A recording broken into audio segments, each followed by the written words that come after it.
सगळ्या सत्ताधाऱ्यांनीही हे आवाहन केलेलं आहे की परभणीत जी घटना घडली ती निंदनीयच होती, त्याच्यावर कठोर कारवाई केली जाईल, तो मनोरुग्णच होता, पण तरी देखील सामान्यांना त्रास होईल, सामान्यांना फटका बसेल अशी कुठलीही कृती करू नका असं आवाहन त्यांनी केलेलं आहे आंदोलकांना। परभणीमध्ये 10 डिसेंबरला हिंसाचार झाला होता आणि त्यानंतर या प्रकरणी परभणी पोलिसांनी अटक केलेल्या 35 वर्षाच्या सोमनाथ सूर्यवंशी या तरुणाचा रविवारी परभणी जिल्हा कारागृहात न्यायालयीन कोठडीमध्ये मृत्यू झाला। त्यांना रुग्णालयामध्ये नेलं गेलं, पण त्याआधीच त्यांचा मृत्यू झालेला होता असा दावा पोलिसांनी केला। पोलिसांनी सोमनाथ सूर्यवंशीचा जीव घेतलाय असा आरोप सोमनाथ सूर्यवंशीच्या भावानं केलाय।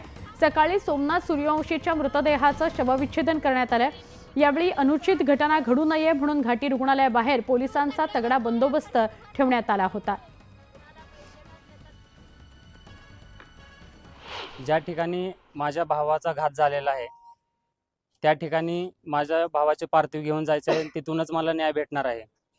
जो व्यक्ती डॉक्टर बाबासाहेब आंबेडकर यांच्या संविधानाचा विटंबना करतोय त्या व्यक्तीला पोलीस शासन सुरक्षा देतोय आणि जो निरपराध आहे, जो संविधानाचा मान सन्मान करतो, कायद्याचा अभ्यास करतो, तो त्या व्यक्तीला पोलीस प्रशासन डायरेक्ट जीवे मारून टाकलेले आहे।